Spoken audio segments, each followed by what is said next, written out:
కడప జిల్లా బద్వేల్లో లాయర్లు విధుల బహిష్కరణ చేశారు. అడ్వకేట్ శ్రీధర్ నాయుడు ఇల్లు నిర్మించేందుకు పిల్లర్లు వేయగా మున్సిపల్ సిబ్బంది రోడ్డును ఆక్రమించి అక్రమ నిర్మాణం అంటూ పిల్లర్స్ ను తొలగించారు. మున్సిపల్ కమిషనర్ తీరుపై నిరసనగా న్యాయవాదులు విధులు బహిష్కరించారు. అడ్వకేట్ శ్రీధర్ నాయుడుకు న్యాయం జరగాలంటూ నిరసన వ్యక్తం చేశారు. మున్సిపల్ కమిషనర్ పై చర్యలు తీసుకునే వరకు న్యాయ పోరాటం చేస్తామని న్యాయవాదులు ప్రకటించారు.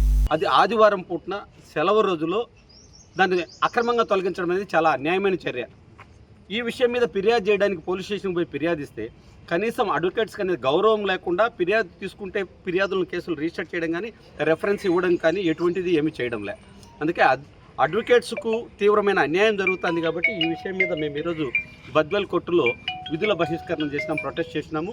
న్యాయవాదికి ఆ విషయంలో అన్యాయం జరిగినది కాబట్టి న్యాయవాది తరపున శ్రీధర్ తరపున మేమందరం కూడా గట్టిగా సపోర్టుగా బార్ నుంచి అడ్వకేట్స్ అందరూ యునానిమస్గా డిసైడ్ చేసుకొని ఒక రిజల్యూషన్ పాస్ చేసి ఆ రిజల్యూషన్ ప్రకారం మేమందరం అతనికి జరిగిన అన్యాయంపై ప్రొటెస్ట్ చేయడానికి సంసిద్ధపడినాం.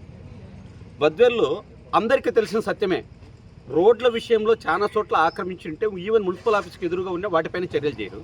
ఇది రోడ్డు కాదు, ఎక్కడ ల్యాండ్ మార్క్ రోడ్ అనే విషయంలో ఎక్కడ ఏ లేఅవుట్లో లేదు, అదేమో రోడ్డు అంటారు. లేఅవుట్లో లేని దాన్ని డీఫారం పట్టా ఇచ్చిన దాన్ని రియల్గా ఉండే పార్కులను రోడ్లను వాటిపైన చర్యలు తీసుకోవడంలో మున్సిపల్ అధికారులు ఎందుకు నిర్లక్ష్యం వహిస్తారో తెలియడం లే.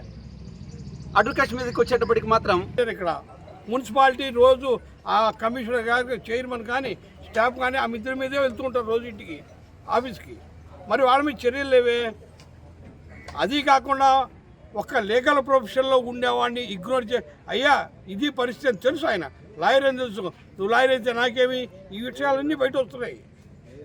కాబట్టి ఇది ఏదో శ్రీధర్కి అన్యాయం జరిగిందని కాదు, ఒక మానవుడిగా ఒక మనిషిగా అయ్యా నీ బాధ ఏది, నీ కాగితాలు ఏంటి విచారించాల్సిన అవసరం కమిషనర్కి లేదా? పైగా ప్రెస్ మీట్లు పెట్టడం, మేమేదో సాధించారని చెప్పుకోవడం, వీళ్ళు అక్రమంగా కట్టేశారన్నాము, మేము మా సెక్షన్ పెట్టి తొలగించారన్నాము, ఇటువంటివన్నీ ఆధారం చేసుకుని మాట్లాడడం అనేది మంచి పద్ధతి కాదు.